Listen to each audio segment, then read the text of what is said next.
오늘 말씀의 시대는 이스라엘이 남북으로 분단되었던 시절입니다. 오늘 본문 지난 주에도 우리가 함께 나누었던 말씀이고요. 솔로몬 이후에 남북이 갈라졌는데 특별히 북왕국 이스라엘의 아합이라는 왕이 22년간을 통치했던 시대를 배경으로 하고 있습니다.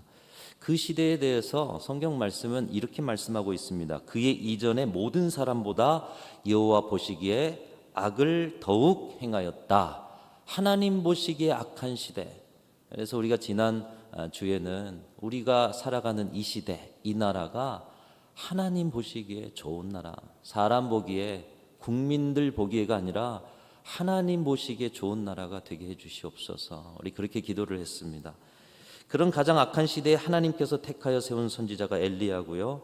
어둠이 짙게 들여온 그 시대를 빛으로 밝히기 위해서 이 엘리야라는 한 사람을 들어 쓰셨다는 것입니다. 엘리야는 하나님의 부르심에 순종해서 아무도 맞설 수 없는 아합 왕 앞에 당당히 서서 하나님의 말씀을 대언합니다. 오늘 1절 말씀을 통해서 선포하는데 아합의 선포 내용이 이렇습니다. 내가 섬기는 이스라엘의 하나님 여호와께서 살아계심을 두고 맹세하노니, 이스라엘 여호와 하나님은 살아계시다, 이 확신으로 아합 왕 앞에 선포하면서 내 말이 없으면 수년 동안 비도 이슬도 있지 아니하리라. 여러분, 온 나라가 지금 왕비 이세벨 때문에 온 나라가 우상화가 됐어요. 곳곳에 우상의 산당들이 나라 구석구석에 세워졌습니다. 선지자들을 가두거나 죽이는 시대, 그래서 내가 하나님을 믿는다라고 고백할 수도 없는 그런 시대가 되어버렸습니다. 누구도 아합 왕의 철권 통치 앞에 나설 수도 없는, 누구도 하나님에 대해서 이야기할 수도 없는 그런 시대. 그런데 북왕국의 수도인 사마리아나 알만한 도시가 아닌 요단 동편, 지금의 요르단이죠. 이 요르단 길르앗이라고 하는 그런 곳에 디셉이라는 동네가 있어요. 이 동네 시골에서 상수리 나무나 재배하며 살던 사람이 요단 서편에 있는 사마리아 왕궁에 올라와서 왕 앞에 서더니 자신이 여호와 하나님의 말씀을 선포한다. 비가 내리지 않을 것이다. 시골에 살기에 세상 물정 모르는지, 이 아합 왕이 얼마나 무서운지, 지금 우상의 시대가 된지를 모르는지 겁없이 지금 말을 하는 엘리야를 보게 되는 것입니다. 여러분, 아합 왕이 엘리야를 보면서 어떻게 생각했겠습니까? 콧방귀나 꼈겠습니까? 아니, 일개 시골 출신, 아니 어디서 보이지도 않는 그런 자가 내 앞에서 여호와를 들먹여.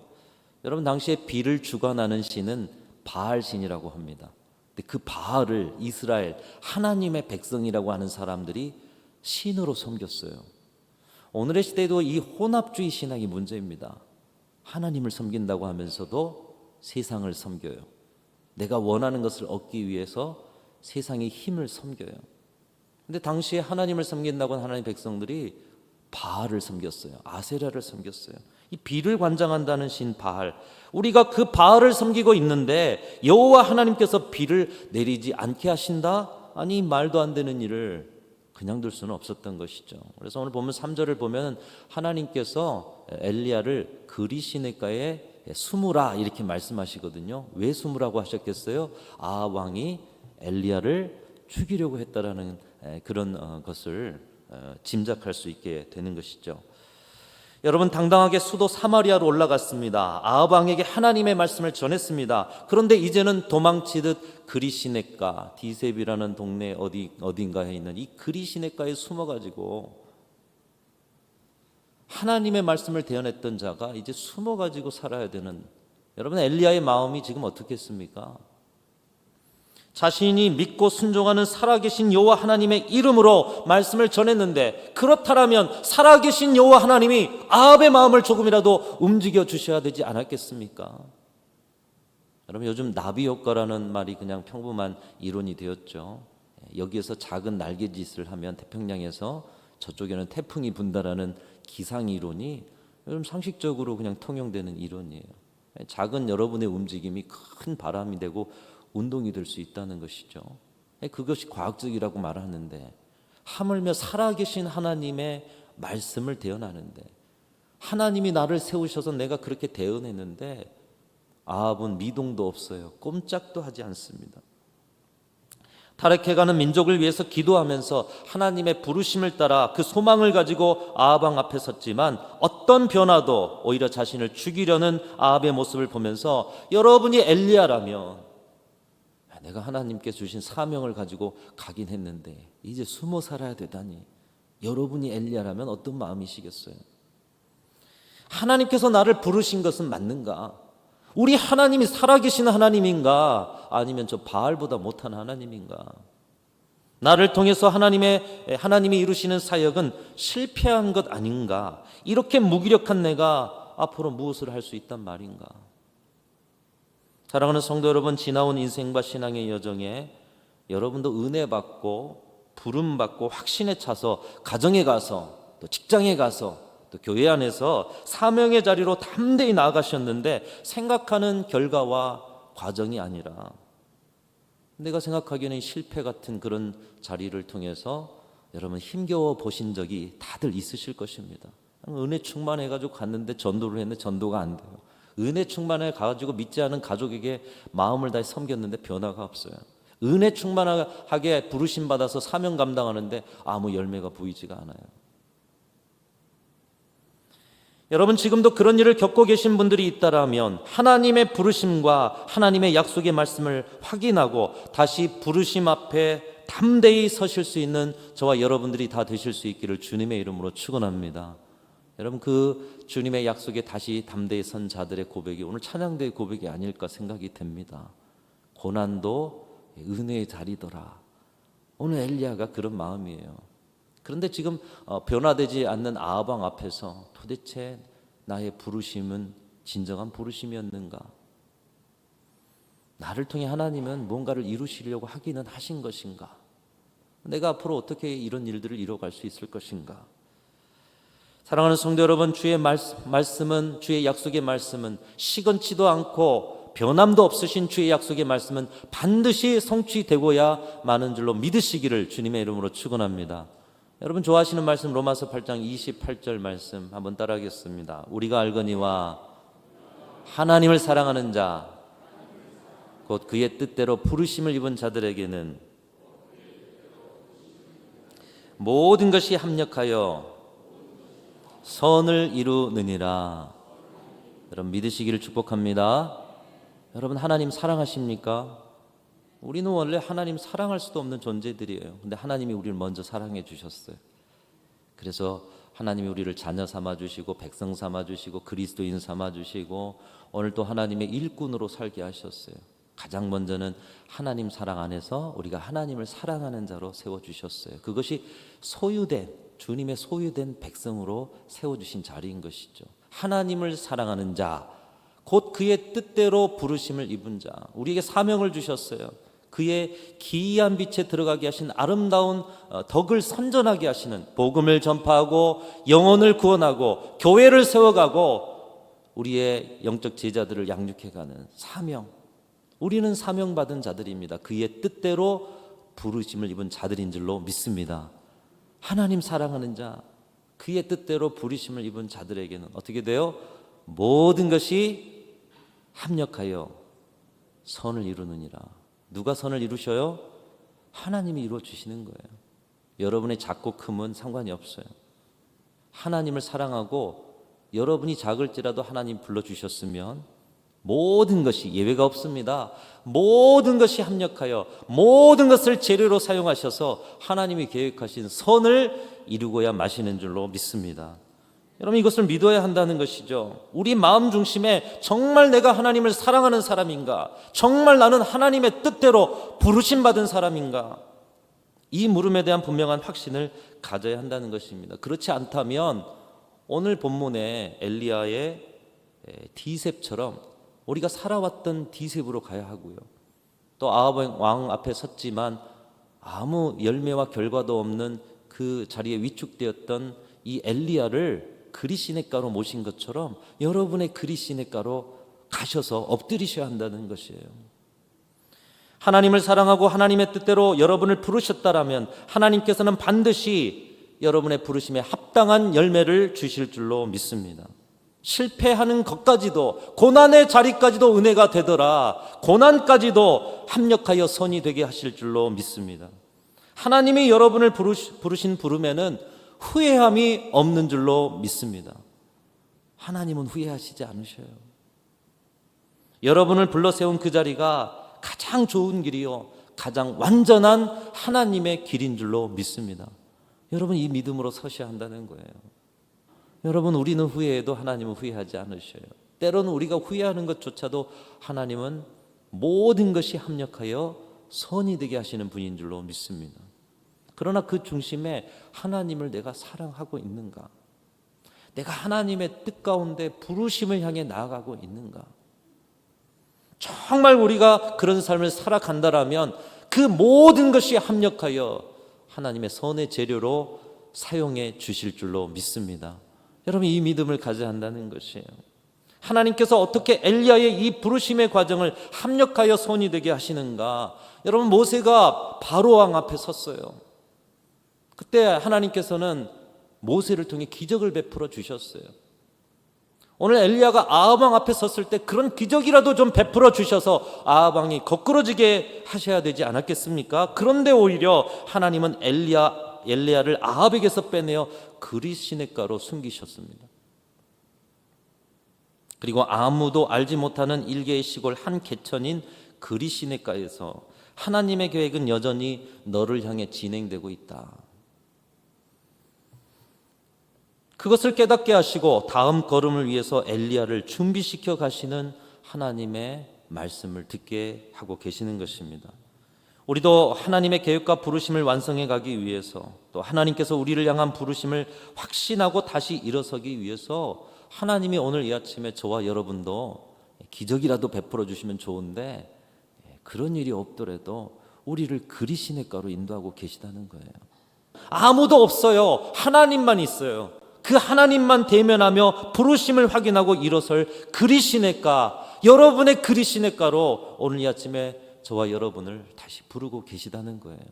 이 그리시네가에서 하나님은 엘리야를 어떻게 준비시켜 주셨는가? 세 가지로 정리해 봅니다. 첫 번째로 부르심의 첫 마음의 떨림을 다시 회복시켜 주신 줄로 믿습니다. 엘리야를 부르셔서 아합왕 앞에 세우셨어요. 근데 그때 그 부르심 서고 나니까 뭔가 무기력해졌어요.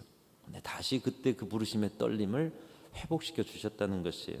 그가 부르심 받았던 첫 자리에서 부르심을 확인하게 하셨습니다. 여러분, 사진 몇 장 보겠는데요. 먼저 그리시네가의 모습입니다. 여러분, 우리가 성경을 보면 환상에 빠져요. 뭐 그리시네가가 대단해가지고 그림을 성화를 잘 그려놔가지고. 근데 저거 보세요. 옆에 있는 뭐 산 골짜기에 있는 아무것도 없죠. 뭐 메말라 있어요. 그리고 뭐 개천도 그렇게 크지 않아요. 동천보다도 못해요. 그렇죠? 저기가 그리시네가라고 합니다. 은혜의 그리시네가, 하나님의 그 위로와 쉼이 있는 그리시네가. 특별하지 않은 개천입니다. 그러나 시내가 있고 숨기 좋은 곳, 디셉의 고향에 있는 그런 지형입니다. 두 번째 사진 보겠습니다. 여러분, 디셉 사람 엘리야 아닙니까? 디셉 사람 엘리야. 저 멀리 보이는 뭐 상수리 나무라고 합니다. 상수리 나무가 많이 있는, 별거 없잖아요. 산밖에 없잖아요. 아무것도 없어요. 디셉이라는 동네는. 자, 그 다음에 보겠습니다. 뭐 엘리야 기념교회라고 하는데 뭐 좀 약간 언덕배기에 있는 그런, 지금은 이제 저기에 비잔틴 시대 교회가 세워졌다는 거예요. 중세 시대가 뭐 타락했다고 하지만 신앙이 뜨거울 때는 그런 성경에 나오는 인물들이 있는 모든 곳에 또 성전이 지어졌어요. 우리 성지순례 가면 그런 성전들을 보게 되는데, 저 엘리야 기념교회라고 하는 데가 다 무너졌어요. 우리 선교 유적이라는 거, 한때는 불타오르는데 유적이 되면 안 된다. 언제 설교 드렸죠? 그래서 저렇게 이제 남아 있는데, 어쨌든 이제 저기에서 엘리야가 함께 살면서, 또 다음 사진 보십시오. 다음이요. 저기 보면 이제 상수리 나무, 상수리가 나무가 많은 지역이고 우물이 저렇게 있고요. 다음이요.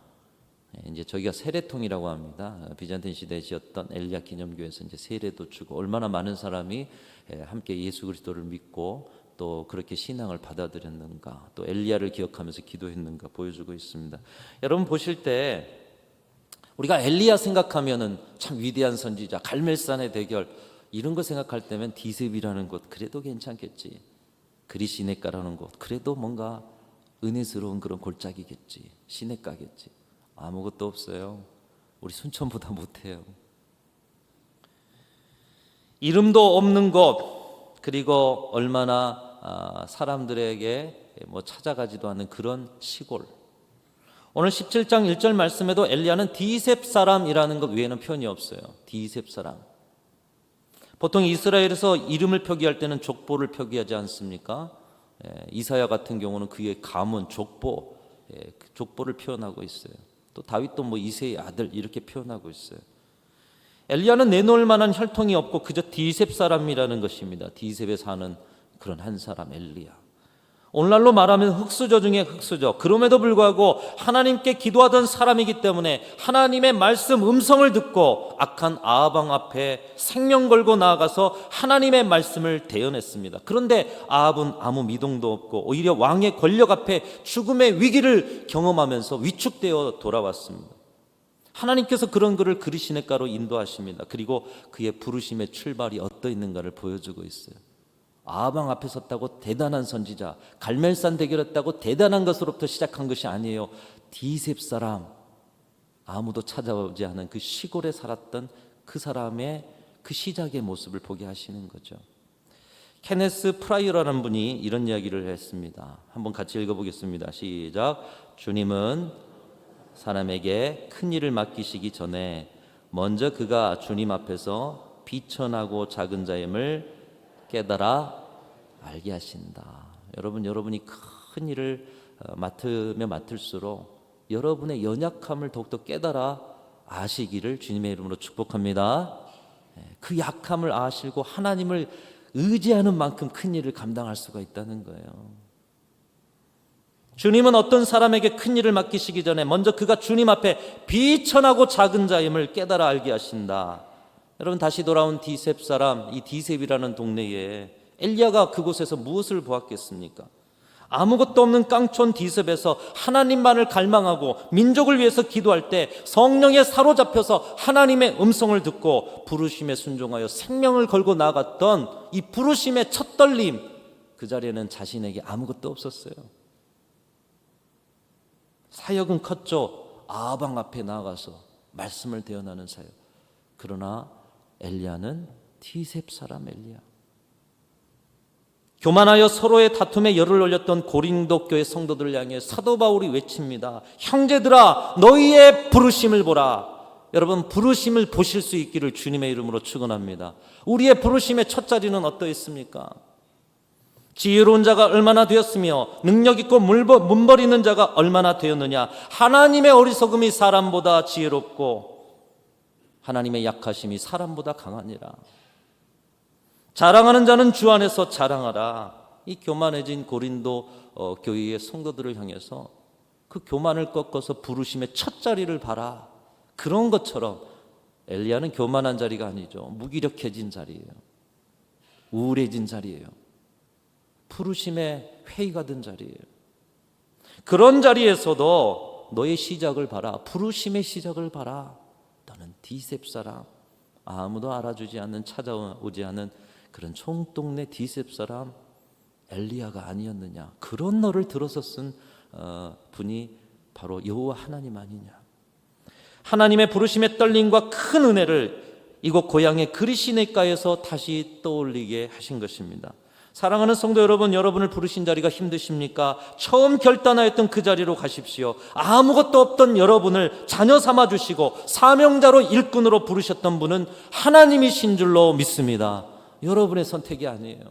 지금도 여러분을 부르셔서 쓰시는 분은 하나님이시고 그 하나님의 은혜의 떨림으로 직분과 사명과 부르심을 감당하고 계시지 않으십니까? 첫 번째로 부르심의 떨림의 자리에서 그것을 다시 확인하게 하셨다는 거예요. 두 번째로 그리 시냇가에서 하나님은 엘리야의 하나님을 향한 시선을 회복시켜주고 있어요. 눈을 들어야 한다는 거야.